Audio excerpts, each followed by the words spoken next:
우리는 지금까지 고린도전서 9장까지 우리가 말씀을 보았는데요. 고린도전서 9장까지의 말씀을 통해서 고린도 교회가 어떤 교회인가 그 부분에 대해서 우리가 나눴습니다. 오늘 고린도전서 10장은 이러한 교회에 주는 아주 중요한 교훈인데요.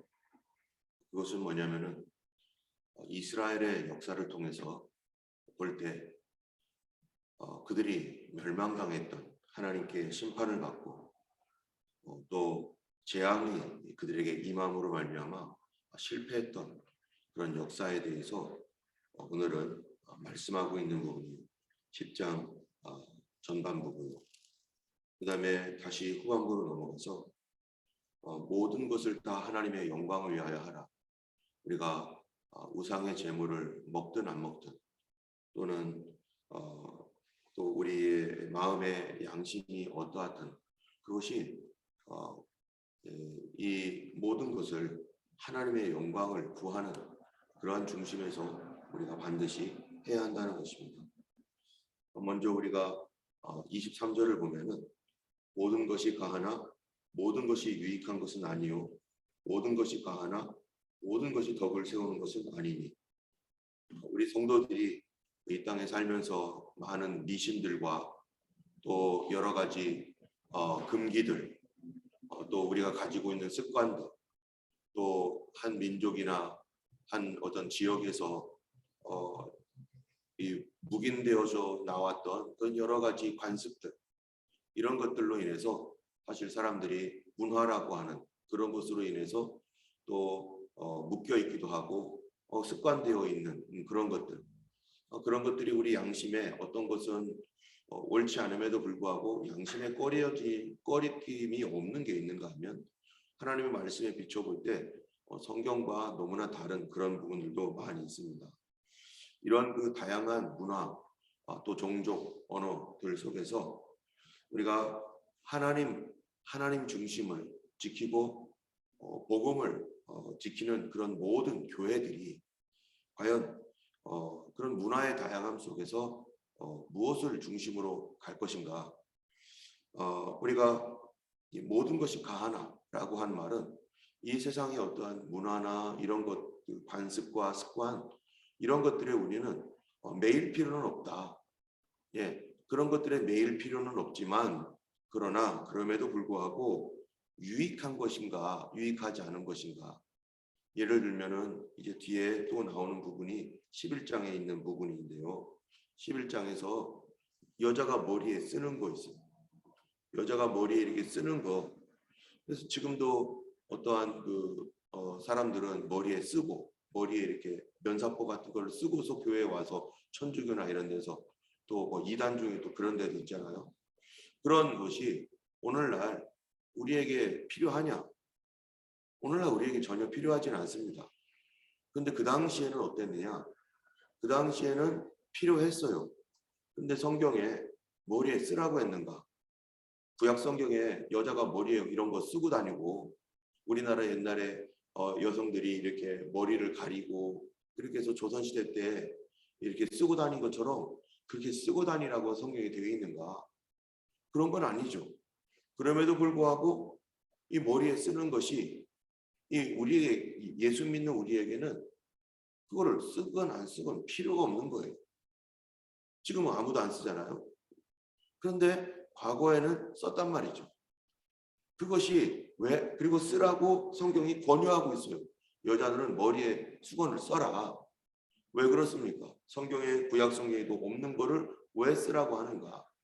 그것은 그 당시에 안 믿는 사람들에게 예수 믿는 여성들이 어떻게 보이느냐라고 하는 문제였기 때문에 그렇습니다.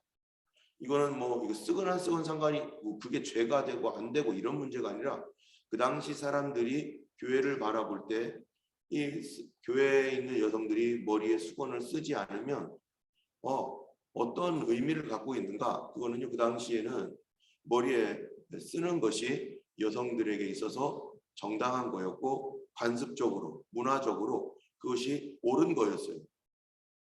그래서 우리도 옛날에 교회 올 때 남녀 7세 부동석 사람들 마음속에 남자와 여자 유교적인 생각이죠 물론. 그러나 그 사람들 속에 이게 옳지 그리고 모든 사람들 그렇게 살아가는 거 아니야? 라고 했던 그 당시에 그것이 성경에 남자와 여자가 7살이 넘으면은 따로 앉아야 된다는 규정도 없고 그런 거 없잖아요. 그럼에도 불구하고 우리가 그런 것들을 그래도 기역자 교회 만들어 놓고 가운데 천막 치고 남자와 여자를 따로 구분해서 이렇게 이쪽에는 여성들, 이쪽에는 남성들. 우리 때도 제가 어렸을 때 학생부 모임할 때 보면은 남자 여자 이렇게 따로 앉지 섞어서 앉지 않았었거든요. 그러면은 그것이 그렇게 당연한 것으로 여기고 있는 그런 것들이 뭐냐? 단순하게 어떤 문화적인 것이지 신앙적인 거하고는 상관이 없었던 거죠. 그러나 그렇게 했던 그것이 안 믿는 사람들에게 이 유익한 거예요. 교회 다니는 사람들은 저렇게 잘 이렇게 서로 구분해서 잘 앉는 거구나. 저렇게 교회 다니는 사람들은 머리에 쓰고 다니니까 그 당시 사람들에게는 머리에 쓰는 것이 올바른 거라고 생각하고 그리고 그렇게 그것이 정결하다라고 생각했기 때문에 그렇게 하는 거구나. 예를 들어서 이슬람이 있는 곳에 가서 크리스찬들이 이제 예수 믿었어요. 그러면 그날 부로 머리에 히잡 같은 거 다 떼어버리고 이제 나는 예수 믿은 자유인이야. 그렇습니다. 맞습니다. 우리는 얼마든지 떼고 할 수 있어요. 그러나 그래도 이렇게 거기 이슬람 사회에 있는 여성들이 예수님을 믿어도 그렇게 쓰는 거는 거기에 그 문화적인 습관 안에서 머리에 쓰는 사람은 그래도 정결한 사람 그런 의미를 가지고 있기 때문에 그런 걸 하는 것처럼 여기에 있는 것이 모든 것이 가해요. 우리는 문화적인 습관이나 관습적인 거 다 초월할 수 있습니다. 그러나 과연 내가 이렇게 자유롭게 우리 문화 속에서 막 하는 거, 우리 가정의 문화 속에서, 우리 사회 속에서 이렇게 막 하는 게 유익한가? 아니라는 거예요. 아니라면 내가 할 수 있지만 나는 하지 않는 것. 또 모든 것이 가하나 모든 것이 덕을 세우는 것은 아니니. 그렇죠? 모든 것은 우리가 내가 자유롭게 할 수 있지만 그러나 그게 과연 교회의 덕을 세우고 나의 덕을 세우고 다른 사람의 덕을 세우는가? 그것이 아니라면 우리 하지 않겠다. 할 수 있지만. 그래서 24절에 보면은 누구든지 자기의 유익을 구하지 말고 남의 유익을 구하라. 과연 내가 이렇게 하는 것이 초신자들에게 과연 올바른가? 그들이 신앙 성장하는데 도움이 될 것인가? 그렇죠? 나는 괜찮은데 난 얼마든지 할 수 있는데 내가 그 일을 했을 때 이제 막 예수 믿는 사람이 내가 그렇게 하는 행동을 보고 아직 이해도 안 되고 아직 신앙적으로 약한데 과연 그가 이 세상 문화 속에서 있는 그가 이런 것들을 잘 받아들일 수 있도록 하려면 어떻게 할 것인가? 라고 하는 이런 부분들을 그래서 나의 유익이 아니라 저 사람을 세우도록 예수 믿는 먼저 믿은 우리 성도들은요, 나보다 연약한 성도들을 배려를 해야 된다는 거예요. 내 생각으로 막 하면서 왜 그런 식으로 하고 있고, 왜 그렇게 입고 왔고, 왜 그런 식으로 말할 수밖에 없냐 하면서 막 그렇게 말하기 전에 저 사람이 저럴 수밖에 없는 이유가 뭘까? 내가 어떻게 도와줘야 될까? 나는 어떻게 행동을 해야 될까? 내가 어떻게 리액션을 할까? 이런 것들을 생각하며 그 영혼을 살리는 그런 쪽으로 해야 되는데 그것은 왜 그런가? 왜 그런가 하면요. 우리 여기 특별한 말이 있어요. 여기 말하면은 이 29절에 뭐라고 합니까? 내가 말한 양심은 누구 거 아니라고요? 너희 것이 아니요 남의 것이니 어찌하여 내 자유가 남의 양심으로 말미암아 판단을 받으리요. 내가 이게 양심이 있어요. 내가 이게 옳은 것이다 라고 하는 올바른 양심이 있을지라도 우리가 좀 내 양심을 좀 잠시 다른 사람을 위해서 배려하고 다른 사람을 위해서 내가 낮아지고 낮춰놓는 것.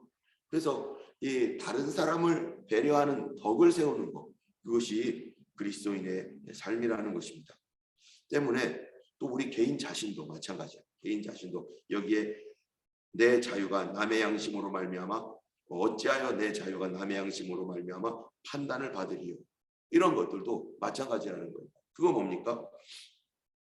여기에 25절에 시장에서 파는 것은 양심을 위하여 묻지 말고 먹어라. 여러분, 시장에서 그 당시에 파는 고기들, 그 고기들은 신전에서 다 제사하고 내려온 고기들이에요.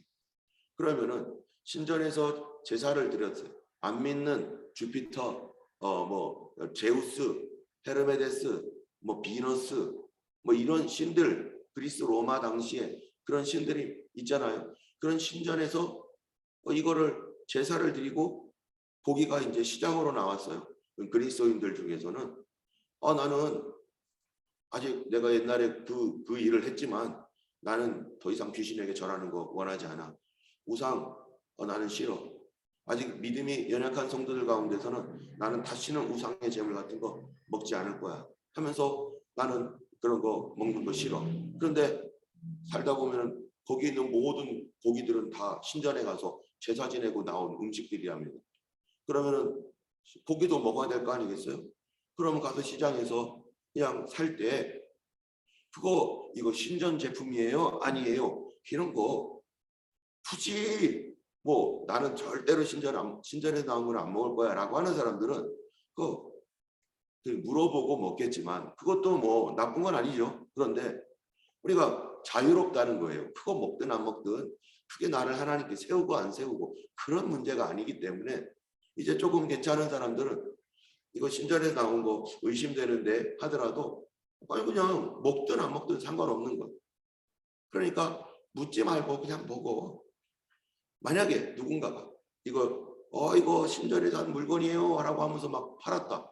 그러면은 내 마음이 꺼림직하면은 저 사람이 그 말을 했기 때문에 내가 마음이 꺼림직하면은 나는 안 먹으면 되는 거고. 그런데 먹든 안 먹든 상관없어. 제가 양고기 잘 안 먹잖아요. 양고기를 잘 안 먹는 게 아니라 아예 안 먹어요. 그런데 가끔 가다가 이게 어떤 분이 예전에 그 장경호 성도님이 양고기를 아주 맛있는 거를 해왔어. 그래서 이번 주에 이제 우리 가족 모임 하잖아요. 음식 이렇게 하나씩 해오잖아요. 근데 제가 보니까 거기가 이게 양고기가 아니라 소고기인 것 같은 거예요. 소고기. 그래서 당연히 소고기겠지 생각하고 이렇게 먹었어요. 먹었는데 소고기 같았어요. 소고기. 그래서 맛있네 하고서 이렇게 먹었는데요. 얼마 후에 누군가가 이거 양고기예요 라고 하더라고요. 그 다음부터 제가 먹을게요 안 먹을게요? 그 다음부터 이제는 안 먹고 싶어지는 거예요. 갑자기 아까 조금까지만 해도 소고기 한 번 더 먹을까 이 생각이 드는데 양고기라는 말을 딱 듣는 순간 양고기 양고기였어? 안 먹어야지. 이 사람의 마음이 어떤 거는 이 음식도 양고기 얼마나 좋아합니까? 저희 집은요 저만 빼놓고 다 양고기 좋아해요. 그런데 이 음식도 어떤 거는 내가 소리를 딱 들으면 나 안 먹을래, 나 별로야 라고 하는 그런 음식도 있는데 심지어 우상에게 바쳤다라고 하는 그 소리를 들으면 나 싫어. 저 같아도 그러겠어요. 이거 어디 신전에 가가지고 우상한테 제물 드린 거야 라고 그렇게 말을 들으면 저 같아도 나 그럼 다른 고기 먹을래 당장 이러겠어요. 그런데 어떤 사람들은 그런 건 상관없죠. 그래서 이럴 때는 뭐 하라고요? 그냥 묻지 말고 드세요. 그거 괜찮습니다. 그러면서 우리가 중요시 여길 거는 뭐냐? 31절에 그런즉 너희가 먹든지 마시든지 무엇을 하든지 다 하나님의 영광을 위하여 하라.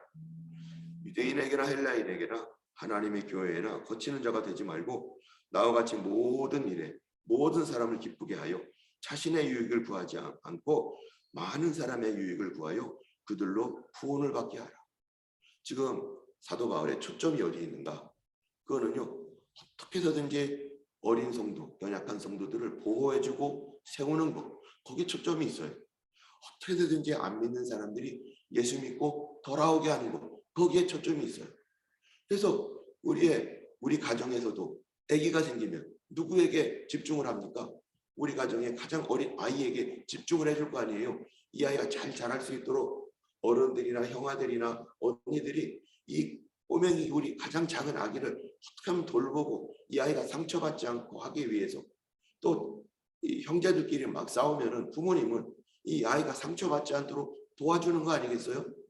이게 이 먼저 믿는 성도들의 마음인 것처럼 바로 우리 이제 성숙한 성도라면 좀 더 이게 성숙한 성도라면 뭐 왜 그런 것도 못해 하면서 비난하는 게 아니라 아, 저 사람의 신앙이 저기밖에 아직 안 되는구나.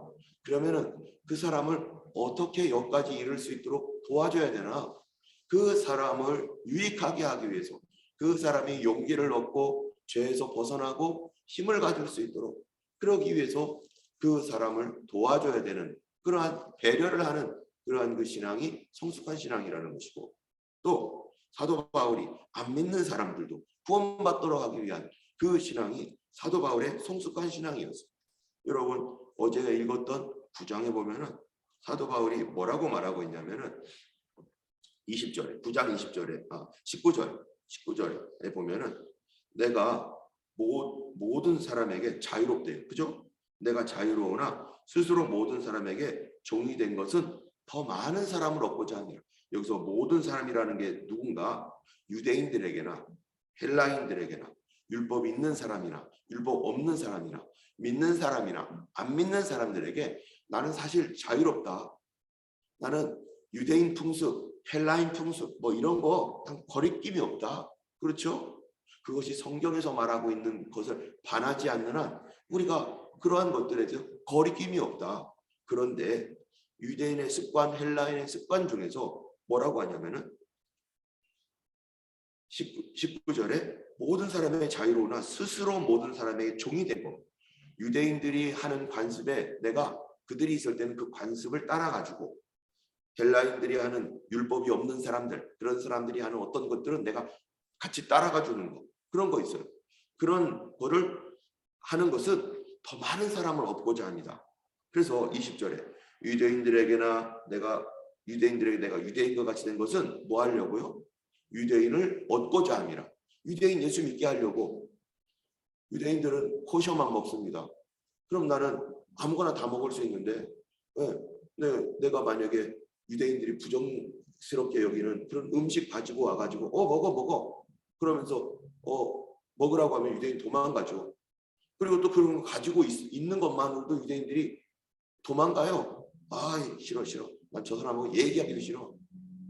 그러니까 나는 그런 것도 다 먹을 수도 있고 만질 수도 있고 그렇지만 그들의 그런 관습이 있기 때문에 나는 그들을 존중하고 그들이 그리스도께로 돌아오면 다 자유롭게 되긴 하겠지만 지금은 못하니까 내가 너희들에게 맞춰줄게. 우리가 아이들에게 맞춰줘야 되잖아요. 그런 것처럼 유대인에게 맞춰주고 또 20절에 내가 율법 아래 있지 아니하나 율법 아래 있는 자 같이 된 것은 율법 아래 있는 자들을 얻고자 하며 그들에게 맞춰준다는 거예요. 또 율법 없는 자에게는 아니 안 믿는 이방인죠. 21절에 9장 21절 율법 없는 자에게는 내가 하나님께는 율법 없는 자가 아니요 그리스도의 율법 아래 있는 자다. 주님의 복음의 율법 복음 안에 있는 자다. 그런데 율법 없는 자와 같이 된 것은 율법 없는 자들을 얻고자 합니다. 그들이 율법이 없는 사람들 그 사람들을 같이 거기에 있는 거 율법이 없는 사람들에게도 내가 율법 없는 사람처럼 되는 거 그것은 율법 없는 자들을 얻고자 합니다. 그래서 여기에서 뭐가 필요하냐 이런 겁니다. 뱀처럼 지혜롭고 빌기처럼 순결하라. 그 말은 율법이 없는 사람들과 같이 막 행동해도 된다라는 말은 아니에요. 율법이 있는 사람처럼 율법을 지켜야 된다라는 말도 아니에요. 내가 율법이 없고 율법이 있는 이 사람들 사이에서 그들을 얻기 위하여 그들의 문화와 풍습과 환경을 존중해주고 그것이 나의 순결함과 나의 거룩함을 해치지 않는 범위 안에서 내가 그들에게 최선을 다해서 맞춰주는 것. 그렇기 때문에 여러분 이 예수님을 보면 압니다. 이게 뭐냐? 인카네이션이라고 하는 겁니다. 인카네이션. 성신, 성육화. 예수님께서 하나님이세요. 하나님이신데 어디에 오셨죠? 이 땅에 오셨습니다. 근데 죄악된 이 세상으로 왔어요. 죄인된 우리들에게 예수님이 찾아와서 예수님이 우리와 함께 먹고 마시며 다 하셨어요. 그런데 성경에 보니까 그는 하나님의 아들로 이 땅에 오셨지만 히브리서 5장에 보면 뭐는 없다고요? 죄는 없으십니다. 죄인들과 함께 살지만, 죄인을 위해서 헌신하지만, 죄인들과 함께 먹고 마시고 즐거워하지만 자기 자신은 어떻게 한다고요? 그 죄로부터 예수님은 자유롭게, 죄는 없으십니다. 우리가 선교를 하는 선교 현장 가면은 바로 안 믿는 사람들 투성이인 곳에서 또는 불신앙뿐만 아니라 다른 종교와 만날 수밖에 없는 그런 상황에서 우리가 그 다른 종교에 있는 사람들의 문화와 풍습 속에 살면서 어떻게 해야 돼요?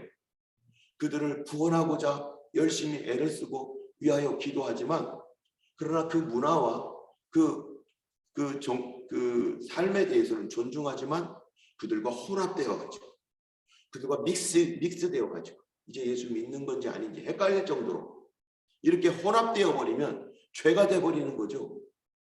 그렇기 때문에 우리가 안 믿는 가정에서 안 믿는 남편과 살고, 안 믿는 아내와 살고, 안 믿는 자녀들과 살 때 우리 믿는 우리가 어떻게 해야 되는 거예요? 이런 사람들, 나는 자유로워요. 내 양심이. 여기도 10장에서도 그런 거죠. 내 양심이 다 자유롭고 할 수 있지만 어떨 때는 누구에게 맞춰줘요? 안 믿는 자녀들에게 맞춰줘요. 그러나 나는 믹싱되면 안 된다. 그들과 함께 죄를 함께 져버리면 안 된다는 거죠. 그러나 그들의 마음을 위로해주고 그들을 보호해주기 위해서, 그들이 그리스도로 오도록 하기 위해서 나는 아이들에게 맞춰주는 거예요. 예를 들어서 아이들이 게임을 하는 아이들이 있어요.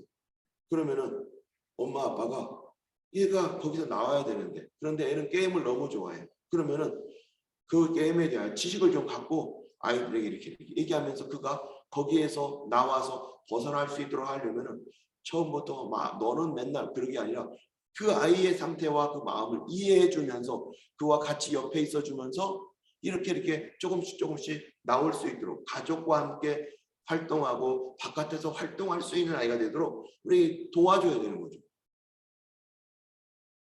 저희도 어렸을 때 우리 아이들이 막 게임을 되게 좋아하잖아요. 어린이들. 그래서 어떤 거를 택했느냐? 가족들이 같이 할 수 있는 거. 가족들이 같이 할 수 있어. 같이 하니까 아이들이 이게 뭐예요? 인격적 관계가 이렇게 형성되잖아요. 내 아내가 예수를 안 믿는다. 내 남편이 예수를 안 믿는다. 그러면은 내가 하나님 앞에서 양심상으로 범죄하지 않으면서 내 아내에게, 내 남편에게 뭐 해주는 거예요? 맞춰주는 거예요. 당신이 아직까지 여기는 올 수 없지만 내가 당신 수준으로 내려가서 내가 할 수 있는 데까지는 맞춰주면서 그가 그리스도 안에서 변화될 수 있도록, 예수님께로 올 수 있도록 손을 잡아주고, 그래서 한 발자국씩 와주는. 우리가요 실수하는 게 왜 이렇게 멀어? 빨리 와.